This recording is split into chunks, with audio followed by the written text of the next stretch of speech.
So Matthew 2, 7 through 16 goes on to talk about the interaction between the wise men and Herod and the wise men and Jesus.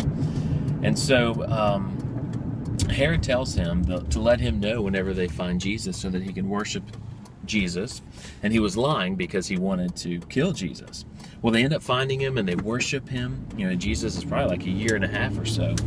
And they give him gold, frankincense, and myrrh, which are gifts for a king. And an angel meets them and tells them to not go back the same way so they don't tell Herod where Jesus is. And then an angel goes to Joseph again. And isn't it neat that the angel just lets Joseph really take care of Mary and gives her that protection and that comfort. And again, she gets to share this burden with somebody about bringing the Messiah into the world. So the angel tells Joseph to go to Egypt and wait for Herod to die. And so Herod's angry. You know, he feels threatened because he hears these prophecies about the king of the Jews that would come, and he doesn't want that to happen. And so what he does is he kills all the babies 2 years and younger in Israel to try to kill the Messiah. So how horrible is this? So here's the big idea. This man, Herod, because of his pride and him wanting to remain the king of that area, he even desired the death of his creator and the death of his fellow people, the death of babies.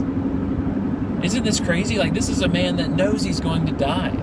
He knows his leadership is temporary anyway, at least his earthly leadership is temporary. And he knows that these prophecies are from God because they're coming true, and the wise men found Jesus and found the star. So it's just crazy to me that this is what pride produces. Pride produces this blindness and just this evil desire to just maintain whatever it wants at the cost of killing its own creator and hurting other people.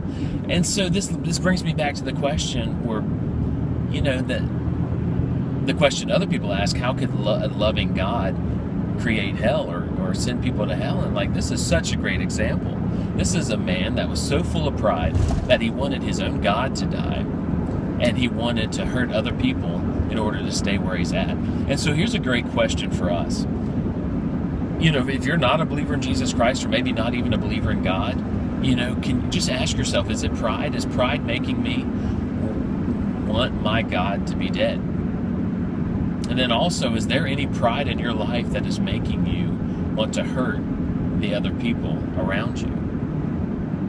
So ask yourself those two questions. And you know what? Really, pride, the Bible tells us that pride and jealousy is the source of all the evil work in the world.